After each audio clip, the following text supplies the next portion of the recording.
নমস্কার দর্শক বন্ধুরা, আজ আমি দুর্দান্ত স্বাদের পটল আলু ডিম কষা রেসিপি আপনাদের সঙ্গে শেয়ার করছি, যেটা আপনারা গরম গরম সাদা ভাত, রুটি, লুচি, পরোটার সঙ্গে সার্ভ করতে পারেন। খেতে দুর্দান্ত লাগে। আমার এই রেসিপি যদি আপনাদের ভালো লাগে, আমার চ্যানেলকে অবশ্যই লাইক, কমেন্ট অ্যান্ড সাবস্ক্রাইব করবেন। প্রথমেই পটল আলু ডিম কষা তৈরি করার জন্য ডিমকে আমি প্রেসার কুকারে সেদ্ধ করে নিয়েছি।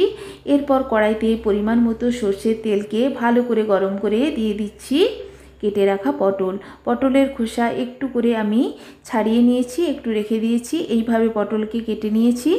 দিয়ে দিচ্ছি পটলের ওপর পরিমাণ মতো লবণ অ্যাড করে লবণ খুব ভালো করে নাড়াচাড়া করে ঢাকা চাপা দিয়ে বারে বারে ঢাকা খুলে আবারও ঢাকা দিয়ে পটলকে খুব ভালো করে প্রথমে ভাজা ভাজা করে নিতে হবে।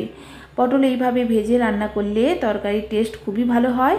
দেখুন, পটল খুব ভালো করে ভাজা হয়ে গেছে এবং 90% সেদ্ধ হয়ে গেছে। এই পর্যায়ে পটল ভাজার অবশিষ্ট তেলের উপর সামান্য একটু পরিমাণ লবণ অ্যাড করে আমি ডিমকে ভেজে প্লেটে তুলে নিচ্ছি। আবারও পরিমাণ মতো তেল অ্যাড করে দিয়ে দিচ্ছি একটা তেজপাতা, 2-8খানা করে ও মিডিয়াম সাইজের 2টো পেঁয়াজ। পরিমাণ মতো লবণ অ্যাড করে পেঁয়াজকে খুব ভালো করে ভাজা ভাজা করে দিয়ে দিচ্ছি 1 চামচ মতো আদা রসুন কাঁচা লঙ্কার পেস্ট। আদা রসুন কাঁচা লঙ্কার পেস্টকে খুব ভালো করে ভাজা ভাজা করে দিয়ে দিচ্ছি টমেটো পিউরির বাটি ধোয়া জল, 1 চামচ ধনে গুঁড়ো, 1 চামচ জিরে গুঁড়ো, পরিমাণ মতো হলুদ। খুব ভালো করে মশলাকে কষিয়ে নেওয়ার পর দিয়ে দিচ্ছি লবণ দিয়ে আগে থেকে সিদ্ধ করে রাখা আলুকেও মশলার সঙ্গে খুব ভালো করে এইভাবে কষিয়ে নিতে হবে। আলুর উপর দিয়ে দিচ্ছি ভেজে রাখা পটলকেও মশলার সঙ্গে ভালো করে কষিয়ে নিচ্ছি।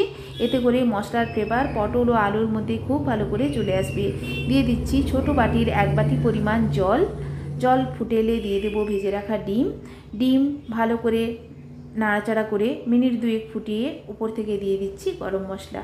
পটল আলু ডিম কষা রেডি সার্ভ করার জন্য।